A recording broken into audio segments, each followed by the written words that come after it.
Assalamualaikum warahmatullahi wabarakatuh. Bismillahirrahmanirrahim. Allahumma sholli ala Muhammad wa ala ali Muhammad.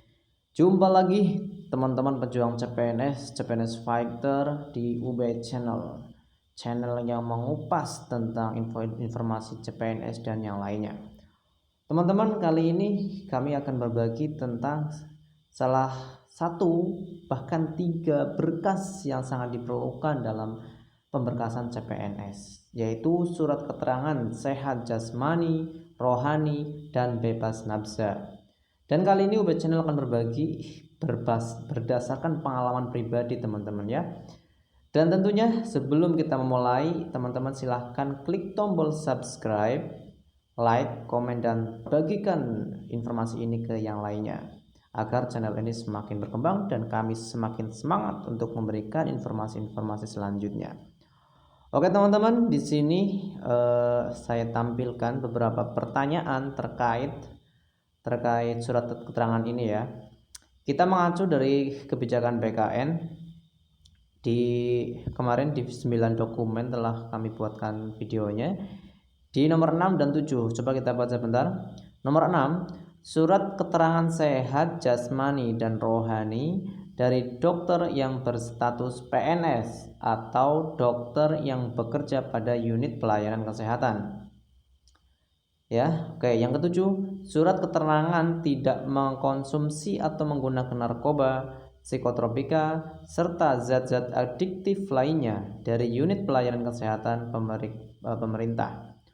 Oke, teman-teman, ada beberapa pertanyaan ya, pertanyaan yang mungkin paling banyak, berapa biayanya ya, boleh nggak cek di rumah sakit atau pelayan kesehatan yang di luar daerah, atau misalkan seseorang melamar di daerah X tapi dia pengen surat kesehatannya di daerah Y karena suatu hal ya. Yang ketiga, apakah tes nafsa itu di PNN ya. Terus apakah boleh satu paket? 3 itu satu paket. Lalu bagaimana prosedur tesnya? Terus keperluan surat itu tulisannya nanti untuk apa? Apakah boleh tes kesehatan ini dan yang lainnya di puskesmas? Oke teman-teman. Ya, di sini saya ingin menjawab satu-satu ya.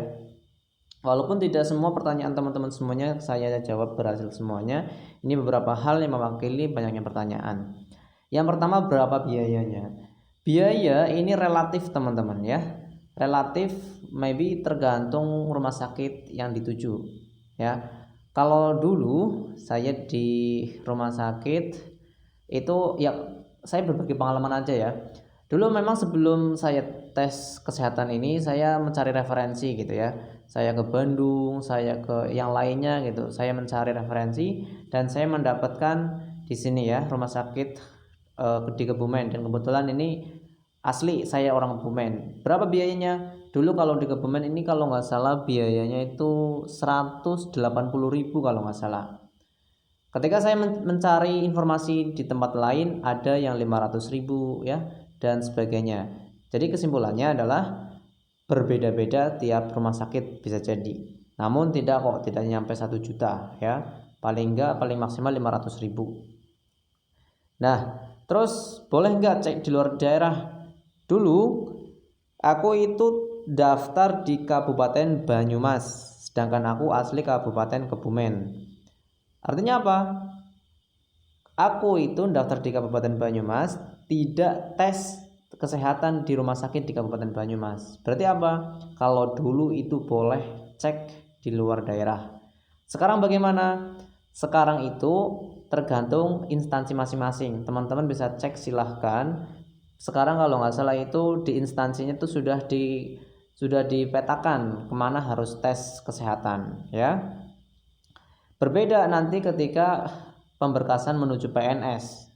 Nah, kalau teman-teman sudah CPNS, nanti ada pemberkasan lagi menuju PNS. Nah, kalau itu tes kesehatannya wajib di daerah instansi tersebut ya. Terus selanjutnya, apakah tes nafza di BNN? Ya, kembali lagi di sini ada keterangan, surat keterangan tidak mengkonsumsi narkoba itu di unit pelayanan kesehatan pemerintah ya. Jadi tidak di BNN tapi di rumah sakit ya. Apakah boleh satu paket? Oke teman-teman, sebelum jawab semuanya kita lihat. Ini saya di Rumah Sakit RSUD Kebumen ya.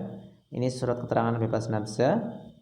Coba kita telusuri beberapa hal poin yang paling penting dalam surat kesehatan, yaitu yang menandatangani atau yang memeriksa itu adalah dokter yang berstatus PNS. Teman-teman bisa dilihat di sini ya, di sini sudah terlihat kan ada NIP-nya dokternya dan ini nama saya.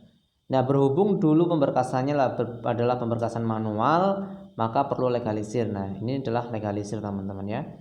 Dulu yang asli dari kami sudah dikumpulkan. Oke, apakah boleh satu paket? Nah, teman-teman, jadi nanti kalau kita sudah ke rumah sakit itu nanti dikasih ya, apalagi rumah sakit pemerintah itu sudah tahu kok mau pemberkasan CPNS. Oke, langsung aja jawab ya. Bagaimana prosedur tesnya? Prosedur tesnya ya ini prosedur tes ya, bukan prosedur masuk rumah sakit ya. Teman-teman mungkin langsung aja ambil antrian, bilang aja mau pemberkasan CPNS gitu ya. Nanti diarahkan sama petugasnya. Nah, di sini saya juga tes jasmani. Dulu kalau nggak salah pertama tes sehat jasmani. Ini mudah kok sehat jasmani. Maksudnya adalah ketika kita mau tes itu cuma ditanya-tanya sama dokternya di ya mungkin pakai itu ya, pakai apa stetoskop atau apa itu namanya. Nah, diperiksa ya cuma ditanya ada keluhan apa, punya penyakit ini atau enggak, bla bla bla bla gitu ya. Nanti simple kok, cepat selesai. Nah, terus kesehatan rohani ini lebih ke arah psikologis teman-teman, ke arah psikologis. Dan mungkin ini tiap daerah beda-beda. Dulu saya di Kebumen juga berbeda di Banyumas. Ketika di Banyumas itu katanya itu sesuai standar WHO itu dikasih kalau nggak salah 500 soal kalau nggak salah. Ya Allah banyak banget ya, 500 soal itu diharuskan menjawab dan katanya harus mencapai standar minimal juga. Wah ini tes lagi nih, namun soalnya nggak susah-susah kok, mudah kok, terkait psikologis teman-teman ya. Nah lalu ini tes nafza. Nah tes nafza itu nanti kita kan sudah mendaftar ya, kita diarahkan ke laboratorium, arahan laboratorium untuk melakukan cek urin. Setelah itu kita menunggu beberapa menit atau beberapa jam, nanti keluarlah hasil laporannya, nanti lalu diurus ke bagian yang menanganinya gitu ya. Itu ya prosedur tesnya ya. Terus keperluan suratnya untuk apa ya? Keperluannya teman-teman bisa baca di sini ya, teman-teman bisa dibaca di sini. Kita lihat surat keterangan bebas nafsa ya dari nama saya ini Ubaidillah, telah dilakukan pemeriksaan klinis dan laboratorium pada tanggal 10 Januari 2019. Hasil pemeriksaan tidak ditemukan riwayat tanda pemakaian obat terlarang atau nafsa. Surat keterangan ini dipergunakan untuk pengusulan penetapan NIP CPNS ya. Namun teman-teman, biasanya instansinya itu sudah memberikan patokan ya, sudah memberikan patokan. Mungkin teman-teman nanti akan mendapati di berbagai instansi itu berbeda-beda kalimatnya ya. Kalimatnya berbeda-beda. Tadi saya membaca ada yang kalau nggak salah usulan penetapan NIP ya, atau penetapan usulan NIP ya, intinya bolak-balik, intinya yaitu tentang NIP CPNS gitu ya.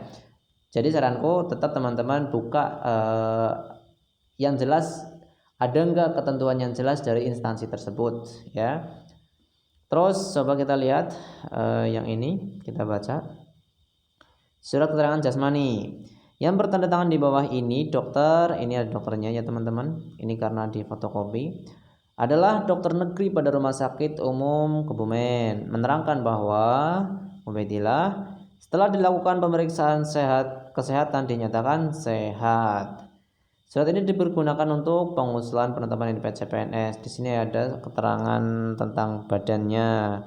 Dan ini tertanda 10 Januari 2019 dan ditandatangani oleh dokter PNS. Kita lihat juga surat keterangan sehat rohani. Surat keterangan sehat rohani Pemerintah Kabupaten Kebumen. Surat keterangan sehat rohani yang bertanda tangan di bawah ini, dokter ini meriksa menerangkan bahwa nama Ubaidillah setelah dilakukan pemeriksaan dan dinyatakan sehat rohani dan tidak ada gangguan kepribadian, surat ini dipergunakan untuk pengusulan penetapan NIP CPNS. Nah, besok ketika teman-teman mengisi daftar riwayat hidup atau DRH, yang dimasukkan ini teman-teman, teman-teman ya, yang dimasukkan adalah surat keterangan nomornya ini kan ada nomornya, ini yang dimasukkan ya. Nanti kan teman-teman dapat suratnya itu ada dikasih nomor di bawahnya ini. Oke teman-teman, sekian penjelasan dari kami. Silahkan klik tombol subscribe agar kami semangat untuk membagikan info-info berikutnya. Bila ada kesalahan mohon maaf, silahkan koreksi di kolom komentar. Wassalamualaikum warahmatullahi wabarakatuh.